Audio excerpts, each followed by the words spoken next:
la sintonía de estar con nosotros esta tarde. Una tarde calurosa por 98.5 Rumba y Tomando el Rumbo.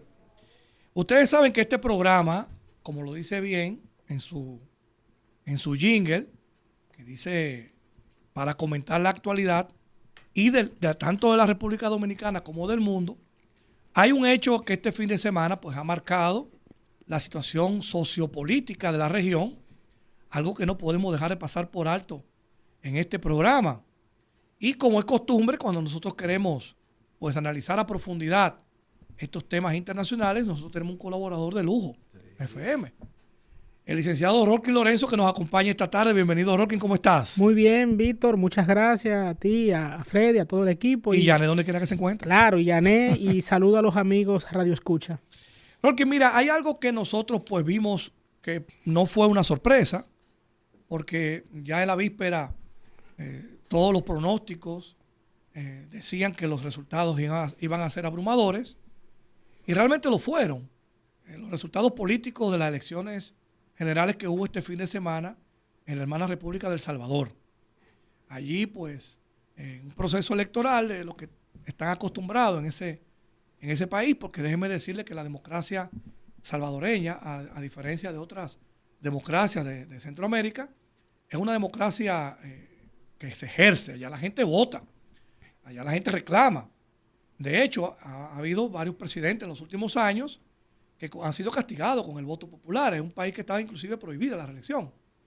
Y en este fin de semana, pues, como acabo de decir, los pronósticos Rolkin fueron los que se esperaban.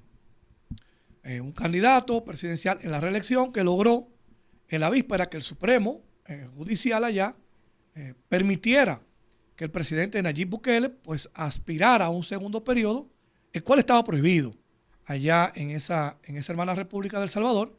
Y ese proceso pues se abrió hace un par de años, discusiones, foros.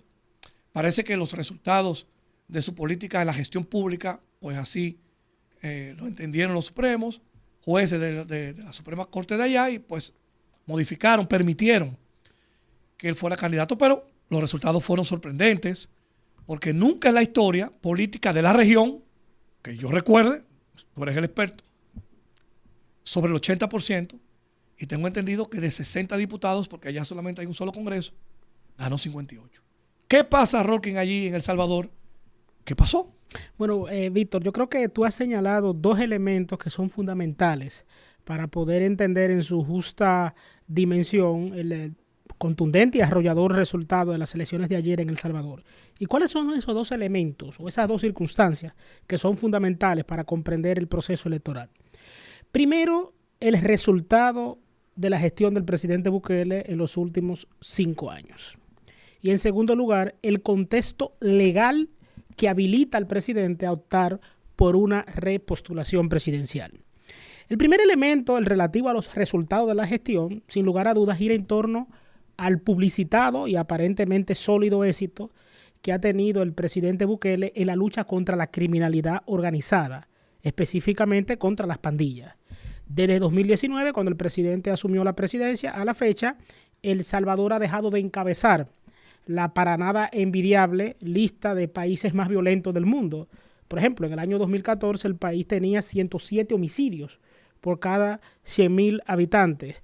Son todos los homicidios. No, es una locura. Los expertos en criminología saben que cuando un país supera los 5 homicidios por cada 100.000 habitantes se considera que es peligroso.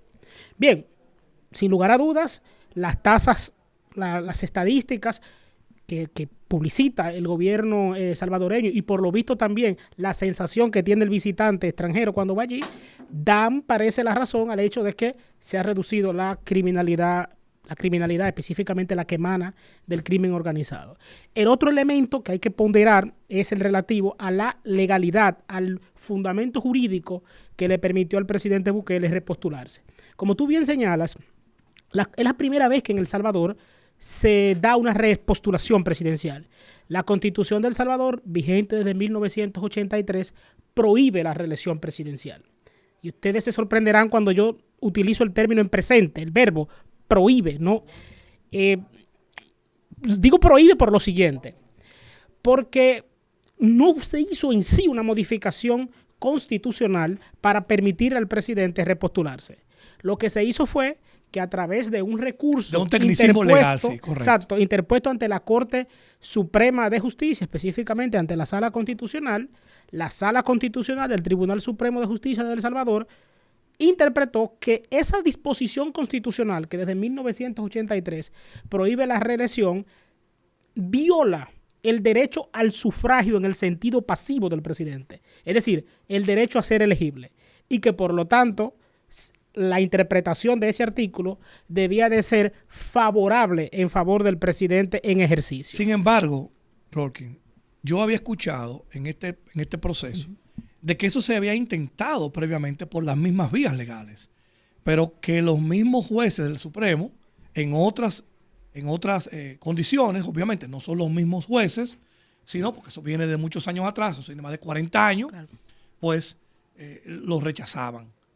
Parece que influyó en temas políticos y de la gestión de gobierno para que esto finalmente se interpretara de otra manera. Mira, yo creo que más que influir el tema político interno, yo creo que en cierta forma se dio lo que los constitucionalistas llaman un diálogo entre tribunales constitucionales o salas constitucionales. O sea, derecho comparado, ¿te entiendes? Derecho comparado, y me explico. Mira, casi todas las constituciones de Centroamérica, en razón de la historia que han tenido esos países, específicamente entre los años 70 y 80, prohíben la reelección presidencial en 2 periodos consecutivos y hasta optar para un periodo no consecutivo. Sin embargo, quien comienza a romper esa tradición es el presidente Daniel Ortega en Nicaragua en el año 2012. Y Ortega no modificó la Constitución siguiendo el procedimiento constitucional.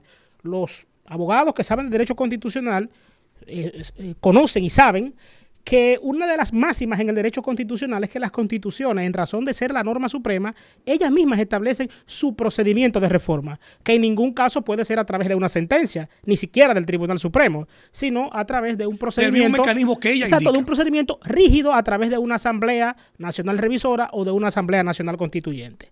Pues bien, en Nicaragua se inicia un procedimiento que yo soy de los que cree que tritura bibliotecas y siglos de historia del derecho constitucional. Porque el presidente Ortega en el año 2012 no podía repostularse, él había retornado al poder en el 2006, y el presidente Ortega interpone, o los suyos, un recurso directo de inconstitucionalidad ante la Corte Suprema de Justicia. La Corte Suprema de Justicia inaugura el razonamiento que luego utilizó El Salvador en el sentido de que prohibirle la reelección al presidente de la República transgrede su derecho a ser elegible, es decir, el derecho al sufragio en el sentido pasivo. Bien, Ortega logró ser habilitado y se repostuló para el periodo 2013-2017.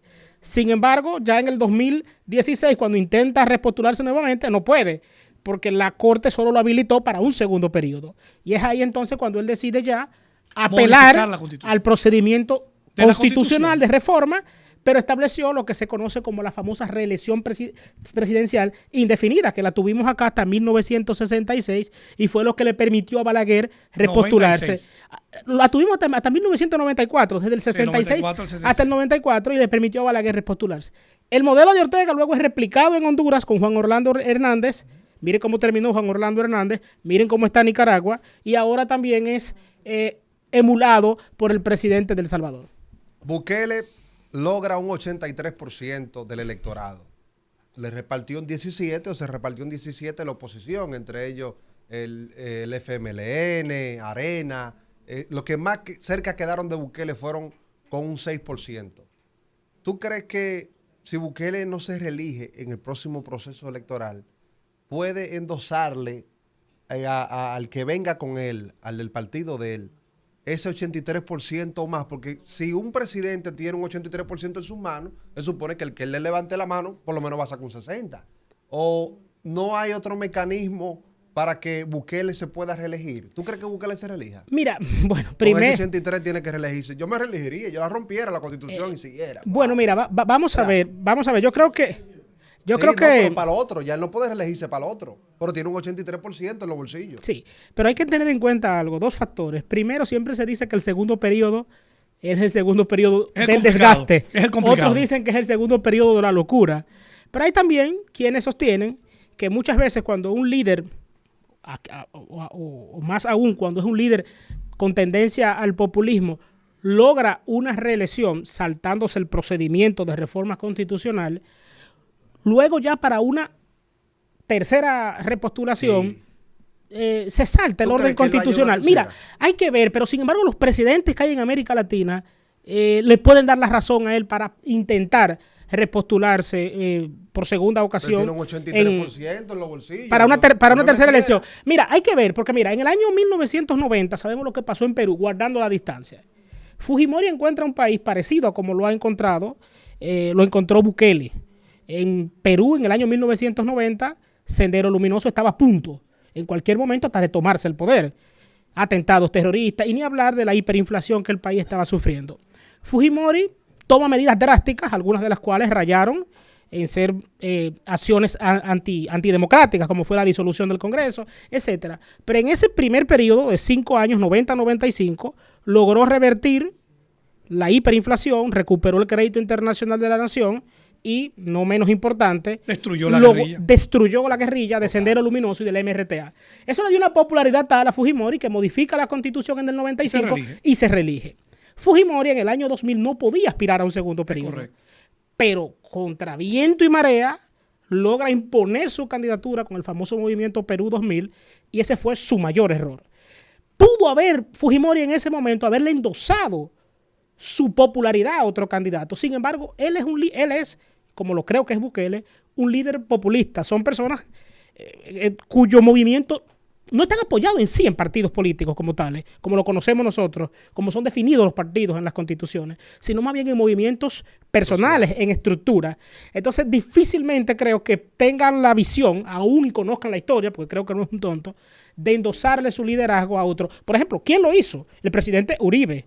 En Colombia, aunque no le fue muy bien, porque su sucesor, Juan Manuel Santos, que había sido su ministro de Defensa y fue quien encabezó gran parte de las operaciones que descabezaron a las Fuerzas Armadas Revolucionarias de Colombia, es apoyado por Uribe, le levanta la mano en el año 2010 cuando Uribe no podía repostularse para un tercer mandato, pero luego Santos rompe con Uribe y aplica su propio librito. Entonces yo creo que muy probablemente Bukele siga el modelo fujimorista y no el modelo de Uribe. Rolkin, haciendo ya así a grandes rasgos, ¿verdad? Este ejercicio práctico de lo que ha resultado en El Salvador, que de una manera abrumante, ¿verdad? Abrumadora, los resultados electorales están allí. Pero esto es sano, es bueno para la democracia, porque te he escuchado hacer un par de ejemplos, ahora con el ejemplo de Colombia, un tercer ejemplo que, independientemente que son realidades políticas distintas, un país en guerra, o un país con un ejército guerrillero prácticamente en la capital de Lima, y obviamente con el tema de Nicaragua, que es una dictadura desde mi punto de vista. Pero ya en el caso de El Salvador, que había un problema, una descomposición social importante, pero así en grandes rasgos, ¿es bueno esto para la democracia? Descansar en una sola persona como si fuera un mesías, como si las decisiones que él presenta son la panacea. ¿Es bueno esto para la democracia? Mira, yo creo... Para los políticos salvadoreños sobre todo. Yo creo lo siguiente, Víctor, y voy a hablar de las gradas, y como dicen en España, desde las gradas todo el mundo es torero, ¿verdad? Sí. Pero los seres humanos siempre se movilizan con quienes mueven sus emociones. Cuando Bukele llega al poder en el año 2019, yo indiqué las cifras que había. 107 homicidios por cada 100,000 habitantes y una sensación constante de inseguridad. Naturalmente, un país con una radiografía de seguridad de ese tipo no puede ser gobernado con una política de seguridad al estilo Finlandia, Noruega o Suiza. El Estado en estos casos tiene que activar obligatoriamente, de manera firme, el monopolio de la fuerza, el denominado monopolio de la violencia. Ahora bien, el hecho de que usted active la fuerza, de que el Estado descabece a los grupos de la criminalidad organizada y aplique pues el Estado de Derecho, no quiere decir que deba resaltarse la legalidad y la constitucionalidad. Y me explico. Recordemos que la gran herramienta que ha utilizado el presidente Bukele para mermar a las maras y al resto de pandillas ha sido a través de la puesta en práctica de los estados de excepción. En el año 2020 él no tenía mayoría en el Congreso y el Congreso no le quería renovar el estado de excepción. Y sabemos lo que hizo. Fue y militarizó el Congreso y se presentó. Y eso a todas luces es contrario al sistema democrático de separación y división de poderes. Pero también en ese mismo año 2020, la Corte Suprema de Justicia había anulado o atenuado una serie de decretos que el presidente emitió para contrarrestar los efectos de la pandemia de la COVID-19. Y sabemos cómo el presidente se expresó en contra de la Corte Suprema. Bien, es verdad que está combatiendo a la criminalidad y al parecer los números son incontrovertibles. Sin embargo, puede ser que esté desvistiendo un santo para vestir otro. ¿Cuál es el santo que está desvistiendo?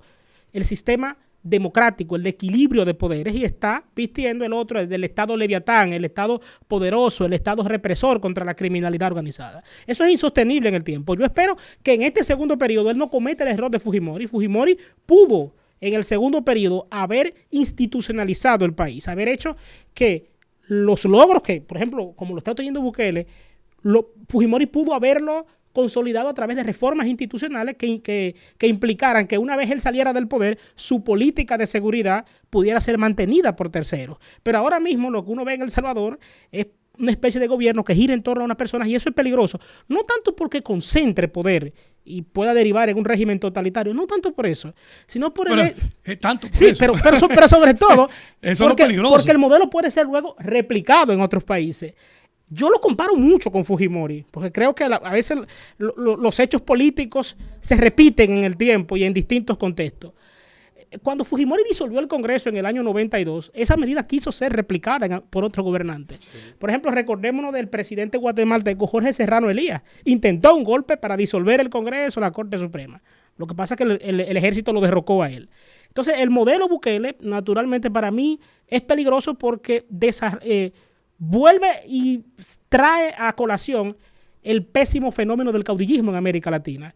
Las democracias liberales, que son a las que todos debemos de aspirar, una democracia basada en la separación de poderes, en el imperio de la ley, en elecciones periódicas y transparentes, no se enamora de personas. Es decir, las sociedades democráticas liberales no se enamoran de personas, se enamoran de instituciones. Yo siempre digo, usted le pregunta a cualquier persona, por más culta bestia hasta que sea, dígame el nombre del presidente de las dos democracias más sólidas de América Latina, que son Costa Rica y Uruguay. Casi nadie se lo sabe. Pero yo le pregunto a usted, dígame el nombre del presidente de Venezuela, dígame el nombre del presidente de México, dígame el nombre del presidente de El Salvador. Pero yo le pregunto luego a otra persona, mencióneme el nombre del primer ministro de Noruega, mencióneme el nombre del primer ministro de Finlandia o el nombre del primer ministro de Portugal. Nadie se lo sabe, pero sí me sabe decir el nombre del presidente de Rusia. Porque son países que giran en torno a personas fuertes, hombres o mujeres fuertes, y no en torno a instituciones fuertes, que es el ideal al que todos debemos de soñar. Roque, mira, para concluir, primero darte las gracias por este análisis breve, porque esto lleva un tema mucho más profundo, claro. Obviamente. Lo estamos tratando en un lenguaje llano para que nos están escuchando pues lo entiendan. 60 diputados, saca 58. Por lo cual nosotros entendemos que va a haber como una impronta, como un sello muy particular, claro, en el ejercicio público en los próximos 4 años, en el tema normativo, en el toma de decisiones de política fiscal, en el tema de decisiones de políticas de inversión pública, quién sabe, hasta algunos cambios estructurales del sistema democrático de El Salvador, porque con una mayoría así prácticamente aplastante, no siempre la mayoría tiene la razón, pero es la mayoría. Entonces, es nuestro pensar que puede haber algunas complicaciones en los próximos 4 años en El Salvador, partiendo de la experiencia previa y del modelo democrático que hemos vivido en los últimos 25 años en América Latina cuando suceden estos casos. Vimos el caso más grave de todo, fue el caso de Venezuela, cuando hace ya 23 años, bueno, el presidente Chávez, pues después en el siguiente periodo fue abrumador y poco a poco hemos visto lo que está pasando. Pero finalmente, Roque, ¿qué nos depara? ¿Qué tú piensas que va a pasar en los próximos años, en las próximas elecciones de la región? Porque este es el año de las elecciones. Sí. Hay cambios prácticamente en el mundo completo. Y en Centroamérica, pues también en la región y obviamente en República Dominicana. ¿Qué tanto esto puede influir para que así la gente entienda que en vez de apoyarse en instituciones, en sistemas democráticos, básicamente se están apoyando en líderes políticos con cosas que la gente quiere escuchar? Brevemente para terminar el señor. América Latina ha tenido históricamente una tendencia, no sé, tal vez esto responda al hecho de que somos países con muchas coincidencias, comenzando por la lengua. Y es que cuando un modelo se pone de moda en un país y se publicita mucho, la tendencia es que se replica en otro. Ya sea un modelo democrático muchas veces, es la excepción, o ya sea un modelo totalitario. Y yo pongo el siguiente ejemplo. cuando Chávez, que usted lo señalaba, gana las elecciones en el 98, porque hay gente que se le olvida que Chávez llegó por elecciones. Es correcto. Fue fallido el golpe del 92 militarmente, pero políticamente fue exitoso porque lo Ahí está proyectó. la serie. Y luego gana arrolladoramente en el 98. Ese modelo, claro, influyeron muchos factores como financiamiento, etcétera, pero ese modelo luego se replica en Bolivia, en Ecuador, en Nicaragua, en Honduras y de una forma un poquito más matizada en Argentina. Pero también ha ocurrido cuando los países de América Latina dan el paso a la democracia, que se dan las denominadas olas democráticas. Un efecto dominó. Por ejemplo, los expertos en política se ponen como modelo la transición dominicana hacia la democracia en 1978. De ahí se inicia una ola democrática en América Latina. Cae la dictadura somocista en Nicaragua, Stroessner, aunque ya a finales de los 80, en Paraguay. Posteriormente el general Pinochet hizo su retirada, entre comillas, porque se quedó como comandante general del ejército. Realmente fue una caída. Pero fue una caída. Entonces yo creo que la tendencia puede ser que el modelo Bukele se replique, el Bukele que conocemos ahora, pero puede ser que también en este próximo periodo, y ojalá así sea, el presidente Bukele tienda por institucionalizar el país, por consolidar lo logrado, renunciar un poco a los aspectos negativos que hemos señalado y someterse plenamente a la Constitución y garantizar la alternabilidad en el ejercicio del mando de cara a la próxima década del presente siglo. Queremos dar las gracias a Rolkin La Antigua, que estuvo con nosotros esta tarde. Lorenzo. Rolkin es un analista de los temas internacionales que siempre nos acompaña como consultor aquí, un colaborador nuestro. Esperamos que este proceso político en El Salvador pues sea para bien, porque es nuestro hermano país. Nosotros tenemos una gran amistad de muchos años con ese hermano país. Y obviamente lo más importante que tiene el presidente Bukele es que es liceísta. Así que mantenga la sintonía, regresamos casi de inmediato.